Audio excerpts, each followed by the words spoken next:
Okay, so I just went like on a babbling tirade, I guess. I don't even know what it was, but I was just trying to share my experience as like, you know, a kind of, I say caregiver in air quotes because my brother is really more of the caregiver of my father than I am, because I will just step in and help when, you know, when it's needed. Okay. I know that sounds bad, but whatever. And since I've been taking care of him and he's in a wheelchair, I am just seeing things from like a different, you know, viewpoint altogether. It's like, you know, I'm hyper aware of, okay, is this door wide enough to fit a wheelchair? Are there enough handicap spots? Can I get close enough to a spot where my door can open? Are the parking spots wide enough so that I can open my door and help my father physically get into his wheelchair, right? Like all these things I'm thinking of that I would have never thought of, you know, I would have taken for granted unless I had somebody that was, you know, wheelchair bound. So anywho, all this to say is that my father, poor guy, had to have his, like, I don't know, bajillionth freaking surgery, okay? Between his back and his foot and his leg, like the poor guy, like as somebody who's been so able-bodied his entire life, just, you know, working on cars, it's really hard to see him this way. All right. So every time he has a surgery, they've been sending him to this, I don't want to say it's assisted living, but it's partially assisted living, but it's also like a, oh my God, I can't think of the word. My brain is like being really dumb right now. Oh my God, it's a rehab center. Okay, I know rehab is usually equated to people that are doing drugs, but no, this is like a physical therapy, like rehab center, rehabilitation center. And I went to visit him, okay, because this is the longest I think he's been in here, because he just came off of leg surgery, was in this same place, finally got out. His back was bothering him because he fell at home. He had to have emergency back surgery, and now he's back in here again. All right, so he's kind of like a regular at this place at this point. So I've been like visiting him. My brother and I will take turns. Like he'll bring my dad his Dunkin' in the morning, and you know, I'll just kind of you know, visit him when I can, bring him, you know, Boston cream donut and all that good stuff. Anyway, so my daughter and I go to visit him last night. All right, and it's like, I don't know, 5. It's like 5-ish, 5:40. I don't even know. We're signing in and we're like, oh, like we've never been here this time of night, right? Or this time of day rather. And it was like kind of cozy. Like you walk by the desks and the like lights were dim, and it was just a really cozy atmosphere. It like smelled very like sterile and clean in there. Okay. It was like it was almost like a chlorine clean smell. But we were like, oh, wow, it like smells really clean in here. And so we're walking around like the desk, and, you know, we smell like, you know, the perfumes and, you know, the lotions that the people are wearing that work there. And they smell like, it smells really good. Okay. It smells really good. We walk through like the, you know, the really front desk area, and there's like a little cafe or a little sitting area where people can look out to the courtyard and watch TV and just kind of, you know, hang out in there. It's so sad sometimes. Okay. Cause there's some of these people are here long term, and just, it's hard to watch. It's really hard, and it makes me sad. So, you know, going here is not like, it's not for the weak, okay? It's not for the weak, especially if you're an empath. Good gravy. All right. So we're walking, you know, by the rooms, and we're like, oh, commenting on how it like smells good and all this stuff. And like, get to my dad's room, and we're like, that's actually before we get there. My daughter's like, Mommy, imagine there was a zombie apocalypse in here after we were just talking about how like nice and cozy. I was like, oh, come on. Like we can't, are you kidding? I was like, but imagine. Okay. The world is crazy right now. We don't even know what could happen. Okay. So we go around like the last desk, which, you know, no one's usually at. It's like the end wing of the room. And, you know, we go to see my dad, and we're talking to him, and we're like, oh, yeah, it's like kind of like a nice cozy vibe. And he's like, oh, you guys want to like wheel me over to the, actually, he likes to wheel himself, but he, honestly, it was so slow. I was just like, can I just push you? I know that sounds so mean, but, you know, people are like staring. It's like, dude, it's like if you were in the left lane and you're going slow as shit, and people want to get by you and they can't go. And I felt bad because like he just wants to move himself. Okay. He's trying to improve, but I was impatient. All right. Like I was impatient. I'm so sorry. Anyway, so we're going to the little cafe area, and we're sitting there, and we're just like, you know, talking about life and how are things going. You know, my daughter was talking about what she got for her birthday and all this good stuff. And, we were there for like a good, 45 minutes to an hour. My dad was saying he was tired, and I'm like, all right, well, why don't you go back to your room and we'll just get going, and, I'll come and visit you tomorrow or whatever. So he's like, maybe I'll just sit here for a couple more minutes. And it's like, cool. All right. Like, we'll chill with you. It's fine. So we're just talking about the cats, the neighborhood cats. Next thing you know, this fucking fire alarm starts like blaring in our ears. Holy shit, I never heard something so piercing. So piercing. And it was going off. It was going off for the longest ass time, okay? Now, I'm going to tell you this scenario because it's like really like, it was really bothersome to me. And again, I mentioned earlier, if you are an empath, this is not the place for you. This is not the place for you to be, all right? Like, I literally was looking around and I could see people like, okay, there was this like table behind my daughter. There were like these two women. This one, I don't know, like I felt so bad for her, okay? I could just tell there was something happening with her, and she put her hands on her head, that the alarm's going off. There's this man who I've seen there the last few times that I've seen my dad there. And this is going back like a couple visits, like from previous surgeries. This man, I think, is like in there pretty much long term, okay? And he wears a little headset, all right? I think that he has anxiety, or, he kind of like, he needs the headset, okay? He needs his headset. So when this fire alarm is going off, this man thinks that the fire alarm is his headset running low on batteries, and he's freaking out, and he keeps yelling, help, help.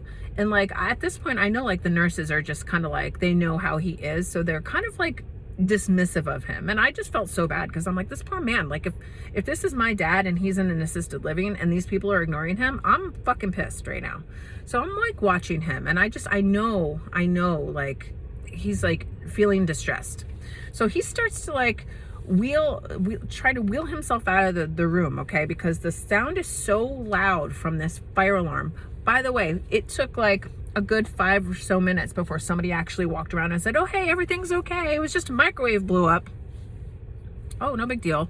It was just like 3 doors down from like where we were sitting. And all of a sudden the room starts filling with smoke, all right? Everyone's like, people are all in wheelchairs everywhere. They're all in wheelchairs sitting around like, holy shit. They're all captives. They're all captives. We're all captives. All right. I'm like, do I start wheeling people out to the courtyard? Like, what do I do? Because none of the nurses are to be found. It's like they all just like took off and ran. I don't know what the fuck they did.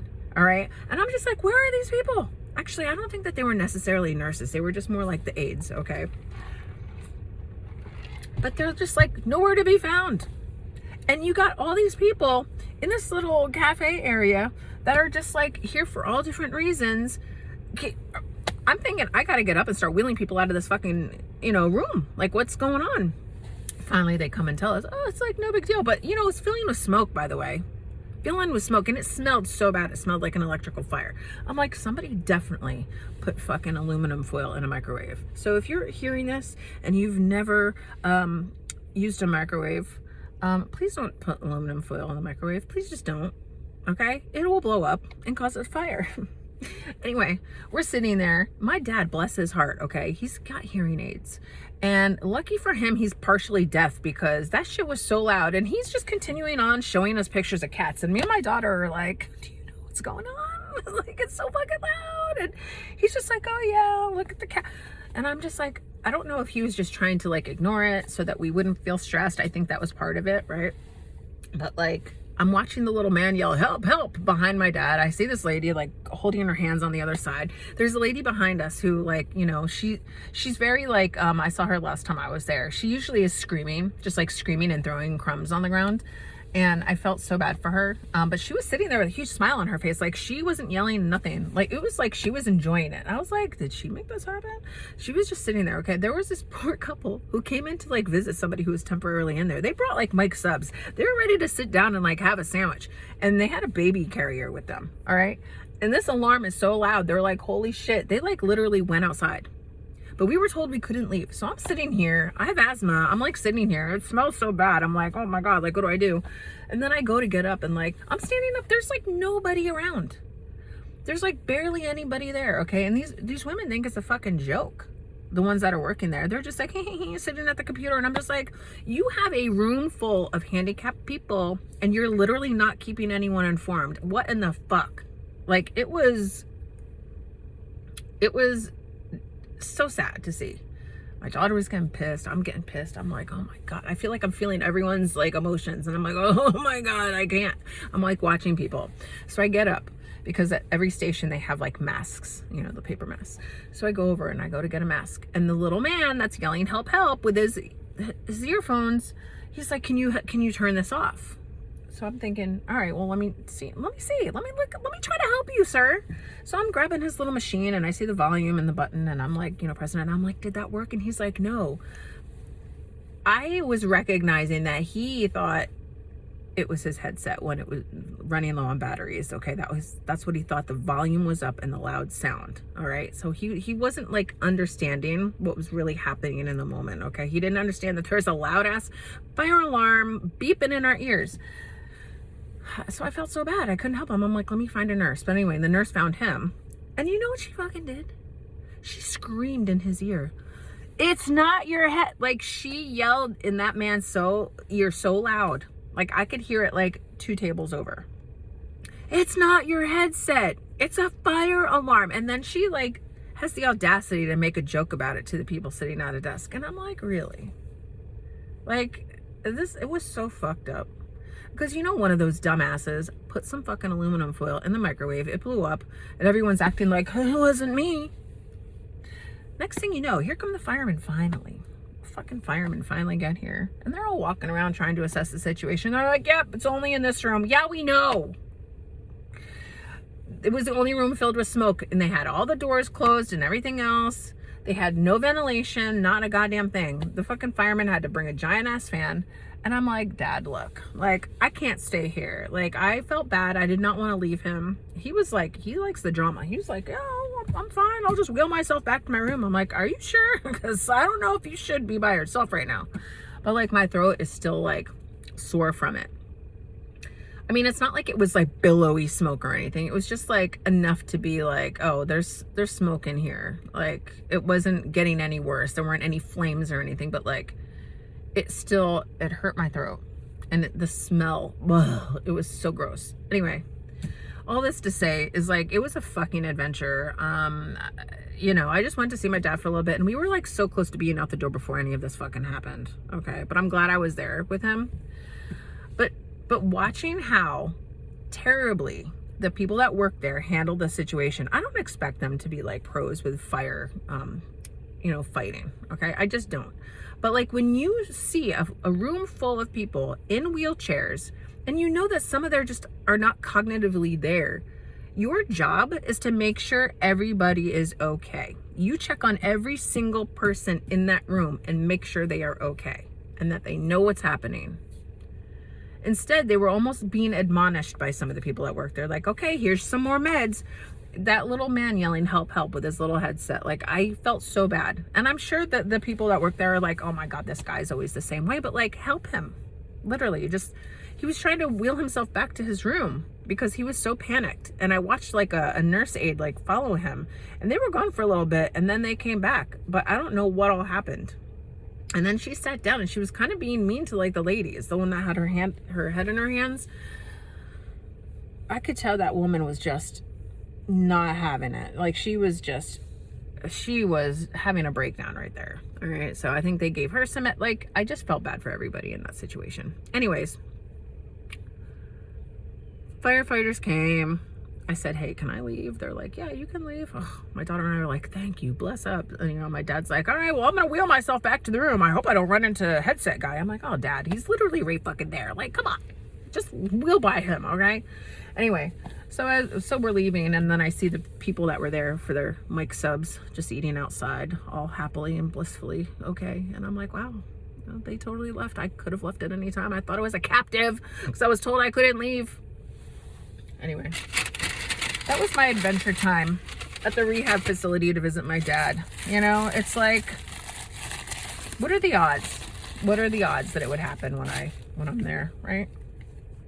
But that's just my luck. And I was like, said to my daughter, I was like, hey, happy birthday to you. Wasn't that a good fun time? Isn't that the way you wanted to spend your birthday? It's always a fucking adventure when we're together. Okay, that's all. Have a good day. Bye.